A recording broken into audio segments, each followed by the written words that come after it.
Welcome to Wartable Printing and Painting. My name's Jay. Today I'm going to be showing you how I troubleshooted the error code 11407.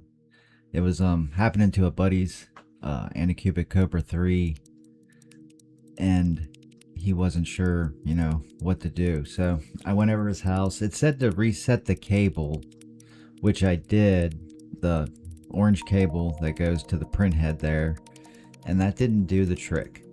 So after thinking about it for a little bit, I was like, well, maybe that cable's bad, right? So I took my cable off my printer and took it over to his house, and we hooked it up to his printer, and it fixed the problem.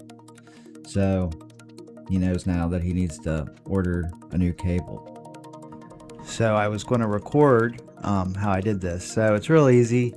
There's two screws on the top of the orange cable that you have to remove to pop it off there, just like that. Super easy, not hard. You just need the little Allen wrench that came with it. And there's two Allen wrench screws on the bottom. I think they're the second or third biggest Allen wrench you have in that little set that comes with it, and you just use those to pull off those two screws on the bottom. And be careful when you pull off the bottom, because there is a fan that is connected to the motherboard, and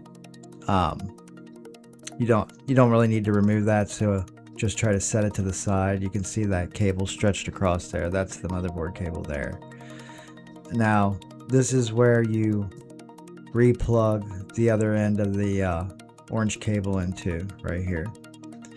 And just snap it in there, make sure it's snapped in all the way, and then there's a little area where you'll need to re-zip tie the cable back down, and then of course put your cover back on, screw that in, and then screw in your two screws on top, and you're all done.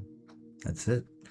If any of this helps you guys, please like and subscribe, and God bless everyone. Thank you for watching.